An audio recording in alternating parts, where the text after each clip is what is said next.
Hello बच्चों, कैसे हैं आप सब।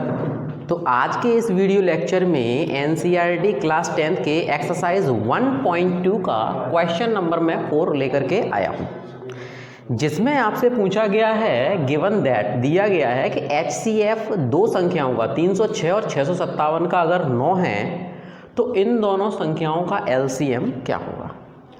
इस क्वेश्चन को समझने से पहले क्वेश्चन नंबर सेकंड में आप जो कि मैंने लास्ट प्रीवियस वीडियो में दिया हुआ है वहाँ पे अगर उस क्वेश्चन को आपने देखा है तो ये क्वेश्चन आपके लिए बहुत सिंपल है। और अगर जिन बच्चों ने या स्टूडेंट्स ने ये क्वेश्चन नंबर सेकंड सॉल्व नहीं किया है, उन्होंने वीडियो नहीं दिया है, तो आई बटन पे क्लिक करके आप क्वेश्चन नंबर सेकंड देख सकते हैं। हेलो बच्चों, मेरा नाम है जितेंद्र चौहान और आप सभी का स्वागत है हमारे प्यारे से यूट्यूब चैनल मैथमेजिक्स में। चलिए हम शुरू करते हैं। हमसे दो संख्याओं का एचसीएफ पूछा गया है। तो सबसे पहले मैं आपको बता दूं, जब दो संख्याओं का एलसीएम और एचसीएफ निकलता है तो एक रूल बनता है और वो रूल ये होता है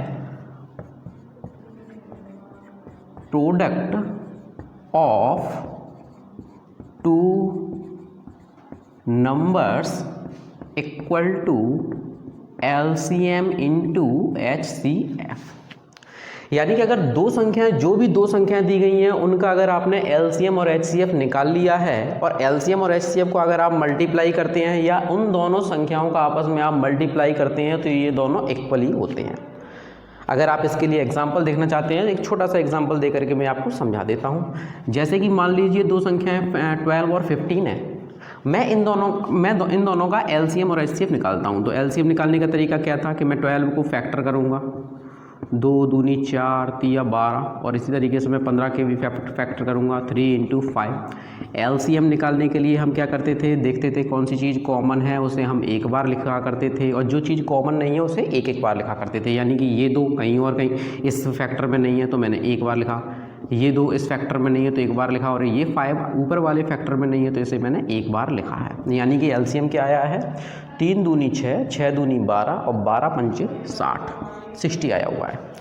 एचसीएफ हम किस तरीके से निकालते थे, एचसीएफ हम निकालते थे कि उन दोनों संख्याओं में जो कॉमन फैक्टर होगा वही एचसीएफ होगा, और कॉमन क्या है, 3 है। तो एचसीएफ हमारा कितना हो गया, 3 हो गया। रूल हमारे पास ये लिखा हुआ है कि दो संख्याओं का प्रोडक्ट करें, प्रोडक्ट का है मल्टीप्लाई कर लें। तो दो संख्याएं हमारे पास क्या है, 12 है और 15 है, इनका आपस में मल्टीप्लाई कीजिए, ये इक्वल होगा एलसीएम यानी कि 60 इंटू HCF यानी कि 3 के। चलिए ठीक है, 15 में 12 का गुणा करेंगे, मल्टीप्लाई करेंगे या गुणा करेंगे तो 180 आएगा, और 6 3 18, ये भी 180 हो गया। शायद अब ये रूल आपको समझ में आ गया होगा।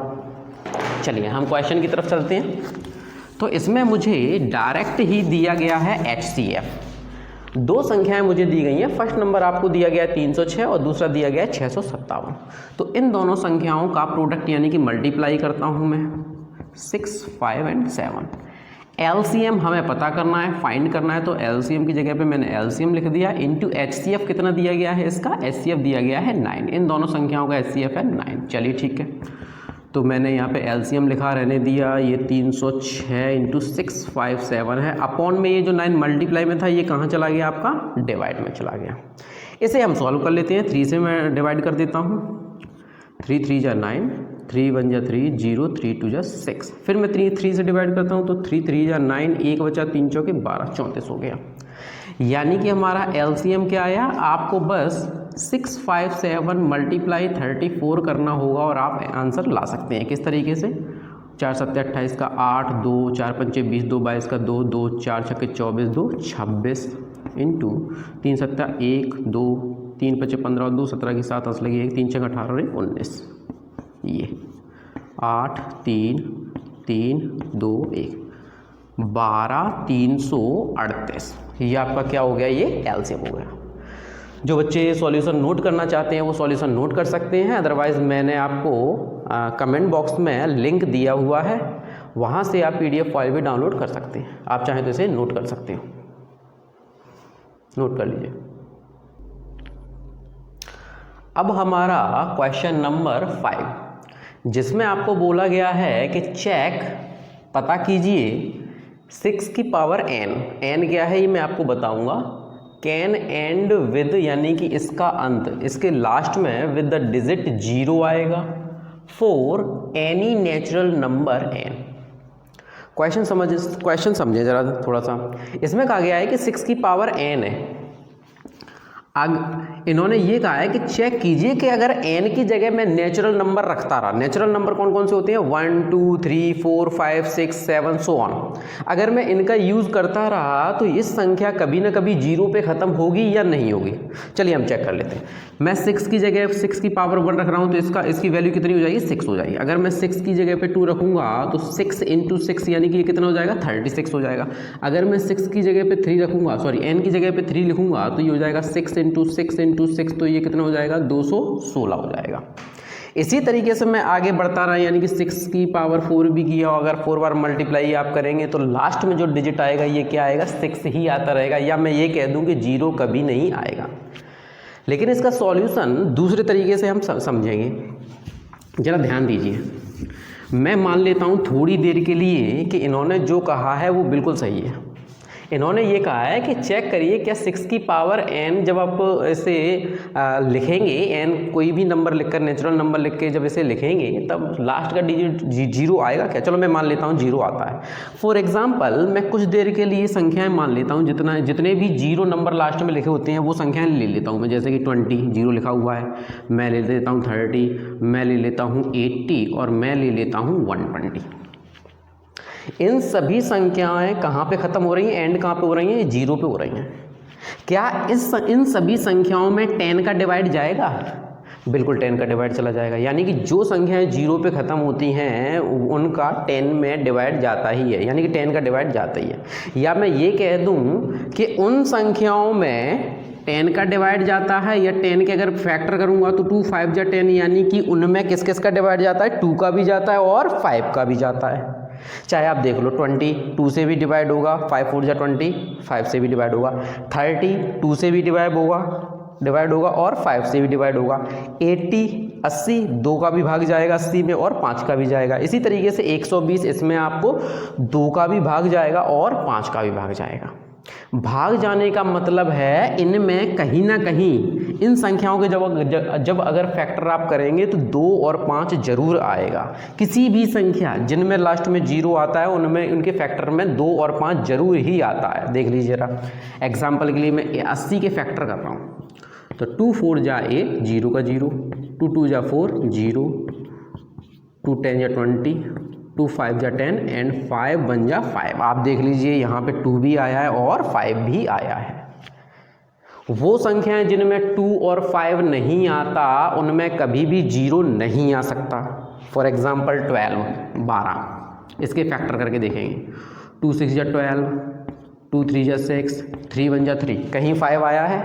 अगर 5 फैक्टर में नहीं आया तो 0 भी एंड में नहीं आएगा, यहाँ पे 0 कभी नहीं आ सकता है। इसी तरीके से इफ़ एनी नंबर, कोई भी संख्या अगर ख़त्म होती है एंड्स विथ डिजिट 0 होती है तो it should be divisible by 10।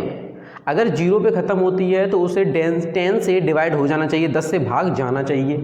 या फिर मैं ऐसा कह दूं ऑल्सो भी डिविजिबल 2 एंड 5, 2 और 5 से भी डिवाइड हो जाती है।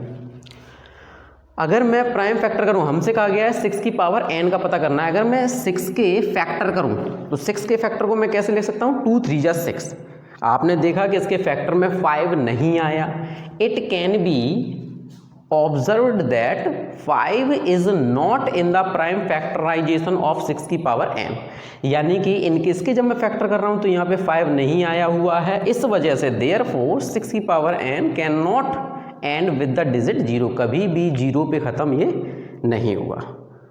आप इस वीडियो को पॉज करके इसे नोट कर सकते हैं और वीडियो के डिस्क्रिप्शन में मैंने PDF फाइल का लिंक आपको दिया गया है, वहाँ से भी आप इसका सॉल्यूशन नोट कर सकते हैं। चलिए अब हम एक्सरसाइज 1.2 के अगले क्वेश्चन यानी क्वेश्चन नंबर 6 में जाएंगे। इन्होंने कहा है कि एक्सप्लेन करिए क्यों, वाई ये वाली संख्या और ये जो संख्या इन्होंने दी गई हैं ये दोनों संख्याएं आर कंपोजिट नंबर्स हैं। क्यों कंपोजिट्स नंबर हैं? तो सबसे पहले मैं आपको बता दूं ये कंपोजिट्स नंबर है क्या। तो मैंने आपको जैसे कि प्रीवियस वीडियोस में बताया है, संख्याएं दो तरीके की होती हैं, एक होती है प्राइम नंबर्स और दूसरी होती है कंपोजिट नंबर्स। एक होते हैं प्राइम और दूसरा होता है कंपोजिट। प्राइम नंबर्स वो नंबर्स होते हैं जिन संख्याओं में केवल उन्हीं का डिवाइड जाता है और किसी का डिवाइड नहीं जाता, जैसे कि 2, 3, 5, 7, 11, 13 सो ऑन। कंपोजिट नंबर्स वो नंबर्स होते हैं जिनमें और दूसरी संख्याओं का भी डिवाइड चला जाता है, जैसे कि 4 में 2 का डिवाइड चला जाएगा, 6 में 2 और 3 दोनों का डिवाइड चला जाएगा, 8 2 और 4 का डिवाइड जाएगा, 9 3 का डिवाइड चला जाएगा, 10 2 एंड 5 का डिवाइड चला जाएगा, सो ऑन। अब हमें क्वेश्चन में यही पता करना है कि इन्होंने जो दो संख्याएं लिख दी हैं ये और ये दोनों संख्याएं क्या कंपोजिट नंबर है? कंपोजिट नंबर के आप फैक्टर नहीं कर सकते हैं। फॉर एग्जाम्पल 11, क्या आप इसको फैक्टर में लिख सकते हैं? नहीं लिख सकते हैं। दूसरा, आप 13 को कंपोजिट नंबर फैक्टर्स में लिख सकते हैं, इसके फैक्टर नहीं किया जा सकते। क्या 5 को कर सकते हैं? नहीं कर सकते हैं फैक्टर। लेकिन अगर संख्या कंपोजिट हुई तो इसको फैक्टर किया जा सकता है। फॉर एग्जांपल 10 को मैं फैक्टर कर सकता हूँ, 2 5 या 10। 9 को कर सकता हूँ 3 × 3। 8 को मैं कर सकता हूँ 2 × 2 × 2 2 2 4 2 8, यानी कि सभी कंपोजिट नंबर्स के मैं फैक्टर कर सकता हूँ। अब सॉल्यूशन में मैं इस तरीके से सॉल्यूशन करना चाहता हूँ कि इन दोनों संख्याओं का जो लिखी हुई हैं इन्हें इस मतलब फैक्टर में लिखना चाहता हूँ, इस तरीके से फैक्टर्स में। अगर ये दोनों संख्याओं को मैं इस तरीके के फैक्टर्स में लिख पाया तो ये कंपोजिट नंबर होंगी। अगर मैं इन्हें फैक्टर के रूप में फॉर्म में नहीं लिख पाता हूँ तो ये कैसी होंगी? प्राइम फैक्टर्स होंगी, प्राइम संख्याएँ होंगी। चलिए कोशिश करते हैं लिखने की। तो हमारे पास जो फर्स्ट नंबर दिया गया है ये दिया गया है 7 × 11 × 13 + 30। ये नंबर फर्स्ट नंबर दिया गया है। मैं इस संख्या में से 13 कॉमन लेता हूँ। तो जैसे ही आप ये 13 कॉमन लेंगे तो आपके पास क्या बचेगा? 7 × 11 और प्लस 13 यहाँ से कॉमन लेंगे तो क्या बचेगा? 1 बचेगा। ये 13 बिल्कुल सेम लिख रहा हूँ, ये इंटू का साइन है बीच में। 11 and 7 ये क्या हो जाएगा? 77 हो जाएगा और प्लस 1। 13 की जगह पे मैंने 13 किया इंटू 77 + 1 कितना होता है? 78 होता है। 13 को मैं सेम लिख रहा हूँ और इंटू 78 को क्या लिख सकता हूँ? 13 × 6 लिख सकता हूँ। 13 × 6 = 78। आपने जो संख्या क्वेश्चन में मुझे दी गई थी मैंने इसे फैक्टर रूप में लिखा है 13 × 13 × 13 6। अब मैंने अगर इस संख्या को फैक्टर में लिख दिया है, और फैक्टर कौन सी संख्या लिखी जा सकती थी? सिर्फ कंपोजिट नंबर। यानी कि आपको जो संख्या ये दी गई है ये कैसी है? कंपोजिट नंबर है। सेकंड, आपको दिया गया है 7 × 6 × 5 × 4 × 3 × 2 × 1 + 5। चलिए देख लेते हैं। मैं 5 दोनों में से कॉमन ले रहा हूँ, तो जैसे ही मैं कॉमन लूँगा तो यहाँ से क्या बचेगा? 7 × 6 × 4 × 3 × 2 और प्लस ये वाला 1 बचेगा यहाँ पे। ये मैं बड़ा ब्रैकेट लगा देता हूँ। 5 × अब जरा आप देखेंगे 7 × 6 = 42 और 2 × 3 = 6, 6 × 4 = 24, यानी कि इधर से 42 ये 24 मल्टीप्लाई करके देख लेता हूँ मैं। 4 × 2 = 8, 4 × 4 = 16 और ये आ जाएगा 84, यानी कि मेरा मल्टीप्लाई कितना आएगा? 8 0 and 10 1008 और प्लस 1 की जगह पे मैं +1 यूज़ करूँगा। 5 × 1008 में से 1 जोड़ूंगा तो ये कितना हो जाएगा? 1009। आपने दोबारा देखा कि इस संख्या को भी मैंने किस तरीके से लिख दिया है? फैक्टर में लिख दिया, यानी कि इस संख्या के भी फैक्टर हो रहे हैं। और अगर इस संख्या के भी फैक्टर हो रहे हैं तो ये संख्या कौन सी हो गई? कंपोजिट नंबर हो गई। जिन संख्याओं को आप फैक्टर की फॉर्म में लिख सकते हैं वो सभी कंपोजिट नंबर्स होते हैं। कंपोजिट नंबर कौन से होते हैं? जिनमें खुद के अलावा और दूसरी संख्याओं का भी डिवाइड चला जाता है। तो ये जो संख्या लिखी हुई है इसमें डिवाइड किस किस का जा सकता है? 5 का भी जा सकता है एंड 1009 का भी जा सकता है। वीडियो पॉज करके आप नोट कर सकते हैं। और जो बच्चे चाहते हैं कि बोर्ड एग्जाम में किस तरीके से लिखा जाए तो मैंने आपको डिस्क्रिप्शन बॉक्स में लिंक दिया है PDF फाइल का, वहाँ जा कर के आप PDF डाउनलोड कर सकते हैं। आज के वीडियो में सिर्फ इतना ही, मिलते हैं ब्रेक के बाद। Thank you.